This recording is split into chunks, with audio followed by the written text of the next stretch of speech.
অবশেষে শান্ত হলো সুন্দরবন। জ্বলতে থাকা প্রকৃতি যেন এবার প্রাণ ফিরে পাবে। সোমবার সন্ধ্যার ঠিক আগ মুহূর্তে হঠাৎ করে বাগেরহাটের তুমুল বৃষ্টি শুরু হয়। থেমে থেমে মুষলধারায় বৃষ্টি চলে প্রায় 1.5 ঘন্টা ব্যাপী। হঠাৎ করে বর্ষিত এই বৃষ্টিকে আগুনে পুড়তে থাকা সুন্দরবনের জন্য আশীর্বাদ হিসাবে দেখছে বন বিভাগ। প্রতি বছরে যে পানি পাতা পড়ে, সেই পাতা পড়ে পাতা পচে এখানে একটি হিউমাসের লেয়ার তৈরি হয়েছে, অর্থাৎ একটি জৈব পদার্থের একটি লেয়ার তৈরি হয়েছে।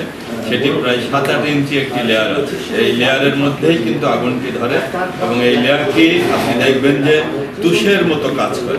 প্রায় 1 ঘন্টায় বিস্তীর্ণ জায়গায় আমি হেঁটেছি। সেখানে আমার কাছে মনে হচ্ছে যে 4 থেকে 5 একর জায়গা হয়তো আগুনের দ্বারা ক্ষতিগ্রস্ত হয়েছে। এই 5 একর জায়গাকেই আমরা টোটাল পানি দিয়ে আমরা ভিজিয়ে দিয়েছি। বন বিভাগ বলছে শনিবার বিকেলে ছড়িয়ে পড়া আগুনের লেলিহান শিখা প্রায় 5 একর জায়গা জুড়ে ছড়িয়ে পড়েছিল। আগুন নির্বাপনে বন বিভাগ, ফায়ার সার্ভিস, নৌবাহিনী, কোস্টগার্ড ও বিমান বাহিনীর আপ্রাণ প্রচেষ্টায় সন্ধ্যা নাগাদ আগুন নিয়ন্ত্রণে আসে, যা মুষলধারে বৃষ্টিতে একেবারেই শান্ত হয়ে যায়। ফায়ার সার্ভিস, নেভি, কোস্টগার্ড, জেলা প্রশাসন, পুলিশ প্রশাসন সহ সকলের সহযোগিতায় সুন্দরবনের যে জায়গায় আগুন লেগেছিল সেই জায়গাটি আমরা পানি দিয়ে এবং বিভিন্ন অন্যান্য জিনিস দিয়ে আমরা নেভানোর চেষ্টা করেছি। Desk report, voice of tiger.